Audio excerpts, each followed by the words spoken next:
दहशतगर्द चाहते हैं हम कुदरती वसाइल से फ़ायदा न उठाएं। पहाड़ों के अंदर खरबों डॉलर के ख़जाने हैं। कुदरत ने हमें मादनियात की दौलत दी है। इन वसाइल को इस्तेमाल करके हम अपने कर्जे ख़त्म कर सकते हैं।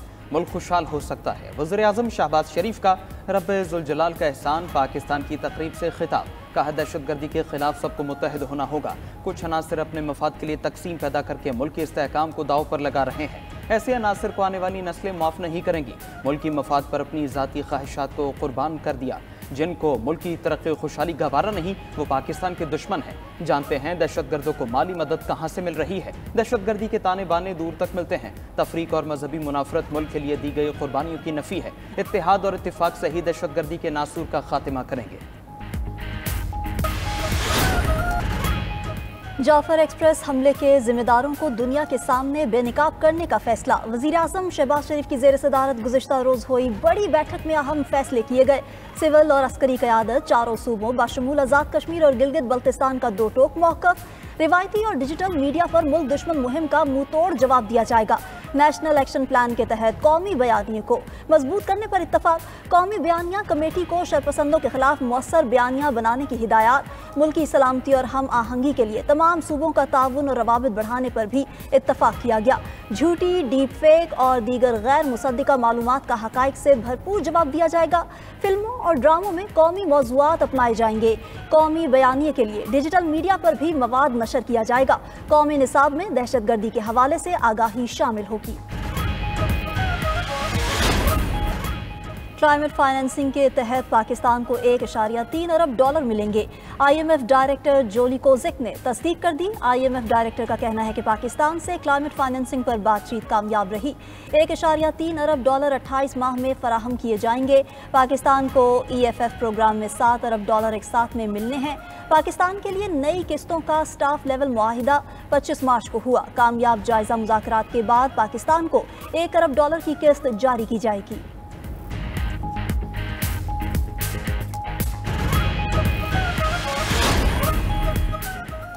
वज़ीर-ए-आज़म शहबाज शरीफ जल्द बिजली सस्ती करने का ऐलान करेंगे। रमा साल शरह सूद में मजीद कमी भी मुतवक्के है। इससे इक़्तिसादी तरक्की के लिए हालात मजीद बेहतर होंगे।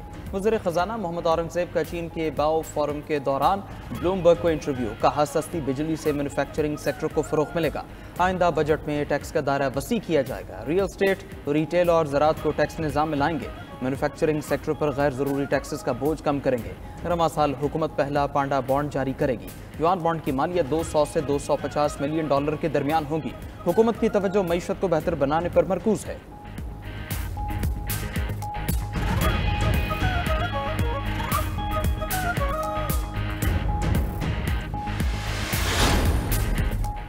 वफाकी हुकूमत की बिजली 1 रुपये 71 पैसे फ़ी यूनिट सस्ती करने की दरख्वास्त नेपरा अथॉरिटी हुकूमत की दरख्वास्त पर 4 अप्रैल को समाअत करेगी। हुकूमत की बिजली की कीमत में कमी का इतलाक अप्रैल ता जून 2025 के लिए करने की तजवीज़।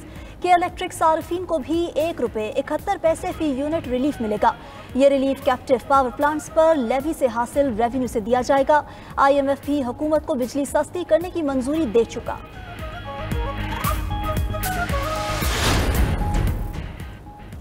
इस्लामाबाद हाई कोर्ट में केस ट्रांसफर पर नया तनाज़ा खड़ा हो गया। जस्टिस बाबर सत्तार की केस सुनने से माजरत। कायम मकाम चीफ जस्टिस सरफराज डोगर ने जस्टिस बाबर सत्तार के बेंच को ही केस सुनने का एडमिनिस्ट्रेटिव ऑर्डर जारी कर दिया।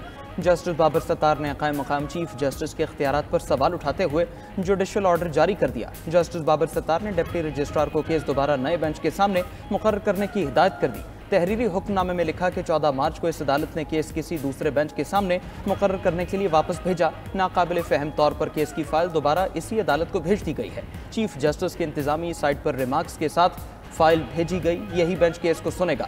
केस वापस उस अदालत को भेजना चीफ जस्टिस ऑफिस या रजिस्ट्रार के स्टाफ की गैर दानिस्ता गलती होगी।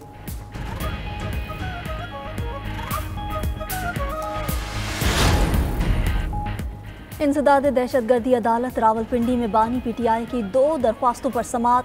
ATC के जज अमजद अली शाह ने बानी PTI की दोनों दरख्वास्तें मंजूर कर ली। बानी चेयरमैन को किताबें फराहम की जाएं। ईद से पहले मुलजिम की बच्चों से फ़ोन पर गुफ्तगू भी कराई जाए। अदालत की जेल सुप्रिटेंडेंट को हिदायत। बानी PTI के वकील ने GHQ हमला केस में मुतफारिक दरख्वास्तें दायर कर रखी थी।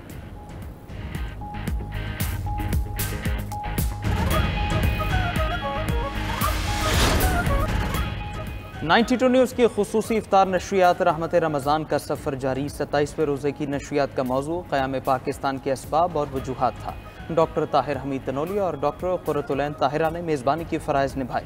मेहमानान गिरामी प्रोफेसर मोहम्मद यूसुफ इरफान, डॉक्टर फरहान खान अब्बासी, राय मंजूर नासिर और डॉक्टर आरिफ सिद्दीकी ने मौजू पर तफसीली रोशनी डाली। नात खानों ने हुजूर सल्लल्लाहु अलैहि वसल्लम की शान में गुलहाए अक़ीदत पेश किए।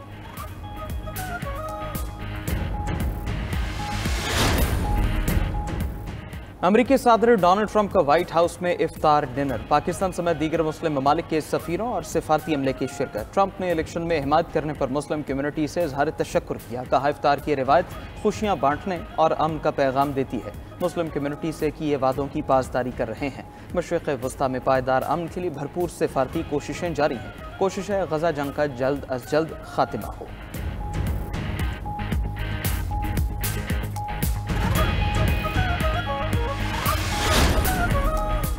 अमेरिका से तमाम ताल्लुकात ख़त्म कर दिए। कैनेडियन वज़ीर-ए-आज़म मार्क कार्नी का ऐलान। कहा, अमेरिका के साथ गहरे इक़्तिसादी, सिक्योरिटी और अस्करी ताल्लुकात का दौर ख़त्म हो गया। सदर ट्रंप ने अमेरिका के साथ ताल्लुकात को मुस्तकिल तौर पर तब्दील कर दिया। ये दोनों ममालिक के दरमियान मौजूदा तजारती मुआहिदों की खिलाफ वर्जी है।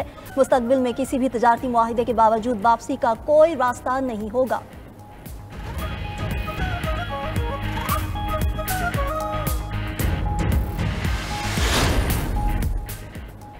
यौमुल कुद्स पर भी इसराइल की दहशतगर्दी से गजा खून में नहा गया। सेहूनी फौज के हमलों में हमास तर्जुमान समेत 40 फ़लस्तीनी शहीद।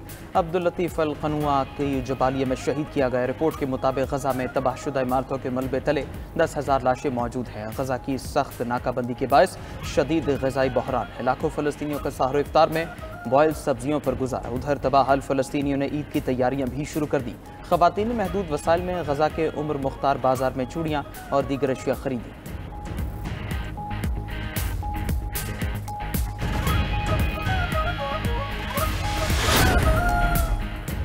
म्यांमार में 7.7 शिद्दत के ज़लज़ले से क़यामत सुग़रा बरपा। इमारतें और पुल ज़मींबोस होने से 140 अफराद हलाक हो गए। म्यांमार हुकाम के मुताबिक ज़लज़ले से 732 अफराद ज़ख्मी हुए।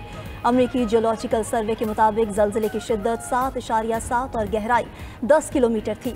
ज़लज़ले का मरकज़ म्यांमार के शहर मुंडाले से 17.2 किलोमीटर के फासले पर था। ज़लज़ले के बाद शदीद आफ्टर शॉक्स भी महसूस किए गए। म्यांमार की फ़ौजी हुकूमत ने मुतासिरा इलाकों में हंगामी हालत नाफिज कर दी। बैंकॉक और थाईलैंड में भी शदीद ज़लज़ले के बाद अफरा तफरी। लोग दफातर घरों से बाहर निकल आए। गैर मुल्की मीडिया ने जानी नुकसान का खदशा जाहिर कर दिया। भारत में मगरबी बंगाल, बिहार, झारखंड में भी ज़लज़ले के झटके महसूस। अमेरिका इसराइल मुखालिफ मुजाहरों पर बदला लेने पर तुल गया। मज़लूम फ़लस्तीनियों के हक़ में बोलने वाले तलबा के खिलाफ क्रैकडाउन। वज़ीर ख़ारिजा मार्को रूबियो ने 300 से ज़ायद गैर मुल्की तलबा के वीज़े मनसूख करने की तस्दीक कर दी। तर्जुमान महकमा ख़ारिजा के मुताबिक तुर्क तलबा रुमैसा का वीज़ा फ़लस्तीनियों की हिमायत में मज़ामीन लिखने पर मनसूख किया गया।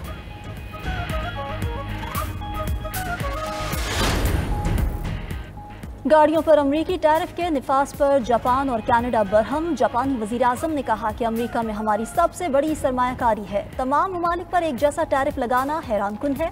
कैनेडियन वज़ीर-ए-आज़म ने टैरिफ को बराह रास्त हमला करार दे दिया।